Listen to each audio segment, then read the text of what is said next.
everyone. Good afternoon. I am Madan Piplodia from Sri Rajeshwar Public School, Alot. Today we will discussion about organic chemistry का chapter जो हमारा है classification of periodic table कि periodic table जो है इसका classification क्यों किया गया है, इसे क्यों बनाया गया, why do we need to classify, कि जो पेरियोडिक टेबल है हमें इसको क्लासिफाई करने की जरूरत क्यों पड़ी। पहला है क्लासिफिकेशन, हमने पेरियोडिक टेबल का क्यों किया, तो हमें बेनिफिट ये मिलता है कि हम इजीली किसी भी एलिमेंट्स को फाइंड आउट कर पाएंगे। सेकंड, अगर हम बात करें कि why do we need to classify, हमें इसको वर्गीकरण करने की जरूरत क्यों पड़ी, तो हम देखते हैं कि बहुत सारी हमारे पास बुक रखी हुई है किसी लाइब्रेरी में, लेकिन अगर हम उनको एक सिस्टमेटिक वे के अंदर अगर जमाते हैं तो हम इजीली जो बुक हमें चाहिए उस बुक को हम फाइंड आउट कर पाते हैं। सेकंड, अगर हम बात करते हैं कि अगर हमने बुक का मिक्सअप कर दिया तो हमें कहीं ना कहीं प्रॉब्लम क्रिएट होगी उन बुक्स को पहचानने में, तो इसीलिए हमने पेरियोडिक टेबल को क्लासिफाई किया है विथ ग्रुप ऑफ एलिमेंट्स के ग्रुप के साथ में उनको हमने अलग अलग क्लासिफाई किया है।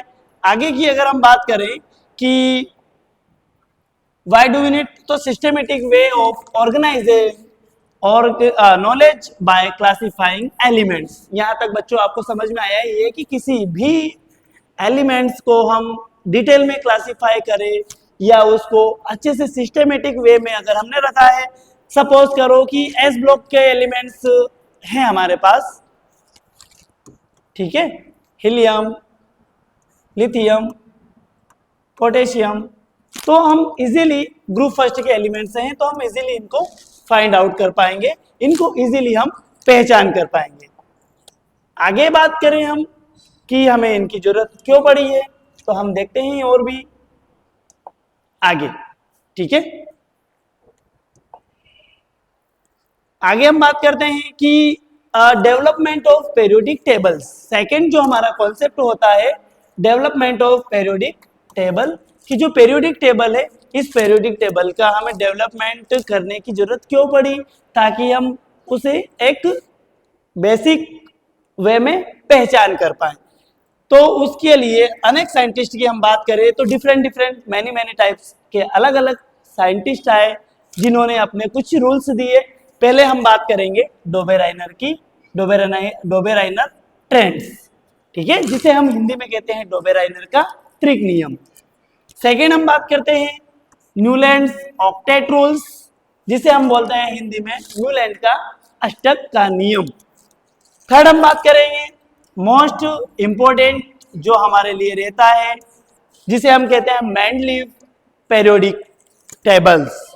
एंड लास्ट जो है हमारा उसे हम बोलते हैं मॉडर्न पेरियोडिक टेबल, जो 1911 टू टुडे, मतलब 1911 से लेकर 2000, मतलब जो आज तक हम इसको पढ़ते आ रहे हैं, जिसे हम बोलते हैं मॉडर्न पेरियोडिक टेबल।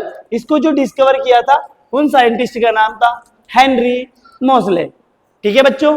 हम आगे चलते हैं जिसमें हमने पहला लॉ हम देखने वाले हैं डोबेराइनर ट्रेंड्स लॉ, जो बेसिक सा पूछा भी जाता है। हम बात करते हैं डोबेराइनर ट्रेंड्स लॉ की।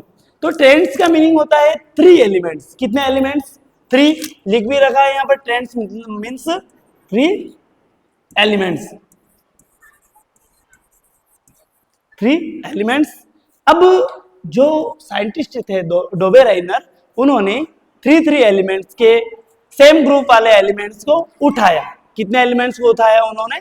3 एलिमेंट्स को जो सिमिलर ग्रुप में थे, एक ही ग्रुप में थे, उन एलिमेंट्स को उन्होंने उठाया और उनको अरेंजमेंट किया उनके increasing in order of atomic mass. किस बेस पे उन्होंने अरेंजमेंट किया था, हम आगे बात करते हैं कि जो उन्होंने अरेंजमेंट किया वो किस बेस पे किया। Arrangement of the elements in increasing in order of their atomic mass. Atomic mass के इंक्रीजिंग इन ऑर्डर के बेस पर उन्होंने अलग अलग एलिमेंट्स को रखा, जैसे कि ये दे रखा है हमें, सोडियम 11, लिथियम 3, पोटेशियम 19। तो उन्होंने कहा कि जो एलिमेंट्स है हमारा, वो एलिमेंट्स क्या है? This rule seemed to work only for few elements. मतलब जो ये एलिमेंट्स हमारा डोबेरने ट्रेंड्स था, ये कुछ एलिमेंट्स के लिए ही लागू हुआ। हमने इनको एक increasing in order of atomic mass के बेस पर इनको अरेंजमेंट किया। उन्होंने कहा कि जो फर्स्ट और थर्ड एलिमेंट्स होते हैं, उन दोनों एलिमेंट्स का जो रेशो होता है, वह रेशो होता है हमारा कौन सा एलिमेंट्स? Second elements. सपोज करो हम बात करते हैं lithium, lithium atomic number 3 plus potassium first and third atomic number 30, atomic number 3 और इसका होता है 19। वहीं अगर इसके मास की बात करें 7 और इधर होता है 39। हमने कहा है कि फर्स्ट और थर्ड एलिमेंट्स का जो एटॉमिक मास का जो रेशियो होता है, वही रेशियो कहलाता है उसका सेकेंड एलिमेंट्स का एटॉमिक मास। देखते हैं हम, दिख रहा है आपको यहाँ पर बच्चों, मींस एटॉमिक मास की अगर हम बात करें 7 किसका होता है? 7 हम बात करते हैं लिथियम की, एंड प्लस जो होता है हमारा पोटेशियम उसका 39 इज इक्वल, हम बात करें तो टोटल हो जाता है हमारा 46 डिवाइडेड बाय 2 23। यानी कि जो हमारा सोडियम आया है, उस सोडियम का एटॉमिक मास जो है वह कितना है? 23। लेकिन यह रूल्स कुछ एलिमेंट्स के लिए ही लागू हुआ। लिख भी रखा है यहाँ पर हमने कि this rule seemed to work only for few elements, so it was dismissed। मतलब यह रूल्स क्या हो गया? फेल हो गया। इस रूल्स को हमने क्या कर दिया था? डिसमिस कर दिया। वहीं हम आगे बात करते हैं, फिर दूसरे साइंटिस्ट आए हमारे, Newlands octet rules, Newlands law of octet, Hindi में हम इसको कहते हैं न्यूलैंड का अष्टक का नियम। अगर इनकी हम बात करें जाए तो इन्होंने जो एलिमेंट्स को अरेंजमेंट किया था, वह increasing order of their atomic masses, मतलब एटॉमिक मास के बेस पे ही उन्होंने एलिमेंट्स को क्या किया था? अरेंजमेंट किया था। वहीं हम बात करते हैं तो उन्होंने कहा कि जो फर्स्ट एलिमेंट्स होता है, फर्स्ट एलिमेंट्स जो होता है वह उसके एट्थ एलिमेंट्स के जैसे क्या करता है? प्रॉपर्टीज को शो करता है। मतलब जो हमारा हीलियम है, वह हीलियम किसके जैसी प्रॉपर्टीज को शो करेगा? नियोन की जैसी करेगा। ठीक है, हम आगे फ्लोरीन की जैसी करेगा। वहीं हम बात करते हैं लिथियम की, तो लिथियम की जो प्रॉपर्टीज होती है, वह प्रॉपर्टीज कैसी शो करेगा? वह सोडियम के जैसी। ये उन्होंने जो हमारा म्यूजिक होता है, उस म्यूजिक के जो होते हैं उसके ऊपर बेस किया था। जैसे कि हम बात करते हैं लिथियम की, तो लिथियम का बच्चों जो अगला आता है, वह लिथियम किसके जैसी प्रॉपर्टी शो कर रहा है? सोडियम की जैसी। बेरिलियम की हम बात करते हैं तो बेरिलियम किसकी जैसी प्रॉपर्टी शो कर रहा है? मैग्नीशियम की जैसी। वहीं हम बात करते हैं बोरोन की, बोरोन किसके जैसे सिमिलर प्रॉपर्टी शो कर रहा है? एल्यूमिनियम की। एंड लास्ट वाला हम बात करते हैं हमारा कार्बन, तो कार्बन की जो प्रॉपर्टीज होती है वह सिलिकॉन जैसे ही होती है। आगे हम बात करते हैं कि जो न्यूलैंड्स का ऑक्टेट रूल था, वह सिर्फ और सिर्फ कैल्शियम, मतलब कहां तक लागू हो पाया बेटा? Applicable on this rule applicable only on calcium atomic number 20। मतलब यह रूल्स सिर्फ कैल्शियम एटॉमिक नंबर 20, जिसे हम बोलते हैं परमाणु क्रमांक 20 तक ही लागू हो पाया था। ये यहां हम देख सकते हैं। ठीक है, अब कुछ ड्रॉबैक रहे इस लॉ के, न्यूलैंड्स ऑक्टेट रूल के कुछ ड्रॉबैक्स रहे थे, तो उन ड्रॉबैक की हम बात करते हैं। क्या रहा था? Applicable only up to calcium, जैसा कि मैंने आपको बताया था, ये सिर्फ और सिर्फ कहां तक लगा? कैल्शियम तक ही ये रूल्स एप्लीकेबल हुआ था।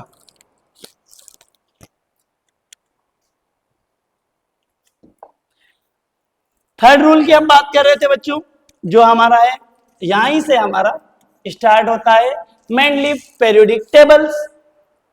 मेंडलीफ जब पेरियोडिक टेबल को डिजाइन करने आए थे, इन 1869 की बात है, ठीक है। तब जब मेंडलीफ ने पीरियोडिक टेबल को डिजाइन किया, तब तक लगभग हम बात करें 63 एलिमेंट्स क्या हो चुके थे, ज्ञात हो चुके थे, मतलब अर्थ पर 63 एलिमेंट्स को साइंटिस्ट ने डिस्कवर कर चुके थे। अब जो मेंडलीफ पीरियोडिक टेबल थी, उनमें पीरियोडिक टेबल जो बनाई थी वह बनाई थी उनके increasing in order of atomic mass. Mendeleev की जो पीरियोडिक टेबल का एक बेस था, जो उन्होंने अपनी पीरियोडिक टेबल को जो दिया था, वह पीरियोडिक टेबल किस बेस पे दिया था, increasing in order of atomic mass, मतलब परमाणु भार के बढ़ते हुए क्रम के आधार पर। किसके आधार पर दिया उन्होंने, परमाणु क्रमांक के बढ़ते हुए आधार पर दिया था।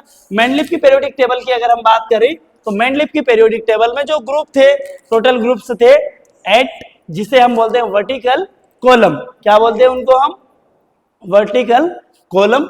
वहीं अगर हम पीरियड्स की बात करते हैं, मेंडलीफ में के पीरियड्स की बात करते हैं, तो हॉरिजॉन्टल जो रो थे, वह रो कितने थे टोटल बच्चों, 7। कितने थे हॉरिजॉन्टल रो, 7। मतलब कि मेंडलीफ ने जब पीरियोडिक टेबल को डिजाइन किया, तब उन्होंने कितने ग्रुप दिए, 8 ग्रुप दिए एंड 7 हॉरिजॉन्टल पीरियड्स दिए, जिसे हम रो कहते हैं। हम आगे चलते हैं। Elements with similar properties occupy same vertical column. जिन एलिमेंट्स की प्रॉपर्टीज, जिन एलिमेंट्स का गुण एक जैसा था, उन सारे एलिमेंट्स को उन्होंने एक कॉलम में सिस्टेमेटिक वे में रख दिए थे, ठीक है।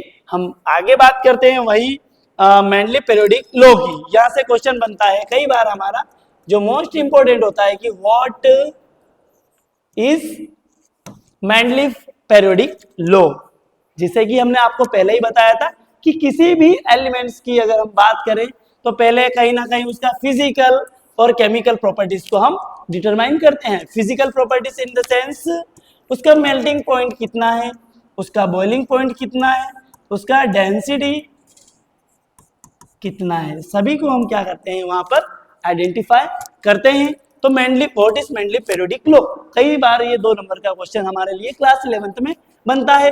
तो physical and chemical properties of elements are periodic functions of their atomic mass. किस बेस पर दी उन्होंने अपनी पीरियोडिक टेबल, उनके एटॉमिक मास के बेस पर दिया था। वही हम बात करते हैं कि जब मेंडलीफ ने पीरियोडिक टेबल को डिजाइन किया, तो कहीं ना कहीं उन्होंने बीच में कुछ प्लेस छोड़ दिया था। इन फ्यूचर उन्होंने कहा कि कहीं ना कोई यहाँ पर एक न्यू एलिमेंट्स का क्या होगा, डिस्कवर होगा। वैसे ही जिस तरह से उन्होंने अनडिस्कवर्ड, ये लिख रखा है मैंने, जैसे आपको बताया था कि predicted some undiscovered elements and their properties. जो एलिमेंट डिस्कवर नहीं हुआ था, उनका भी उस समय उन्होंने प्रेडिक्शन किया था और कहा था कि इन फ्यूचर कोई न्यू एलिमेंट्स यहाँ पर क्या होगा, डिस्कवर होगा। जैसे कि हम बात करते हैं एल्यूमिनियम के बाद उन्होंने जो बीच में प्लेस छोड़ा था, उस एलिमेंट्स को नाम दिया उन्होंने एका एल्यूमिनियम, जिसे हम आज क्या कहते हैं, गैलियम। क्या कहते हैं, गैलियम कहते हैं। वही हम बात करते हैं अगला एलिमेंट्स हमारा सिलिकॉन। सिलिकॉन के बाद जो आया, उन्होंने उसको रूट वर्ड में कहा एका सिलिकॉन, मतलब जिसे हम आज कहते हैं जर्मेनियम। क्या कहते हैं बच्चों, जर्मेनियम, जो कि कार्बन फैमिली का हमारा एलिमेंट्स है। गैलियम की अगर हम बात करें तो जो कि हमारा बोरॉन फैमिली का एलिमेंट्स हैं।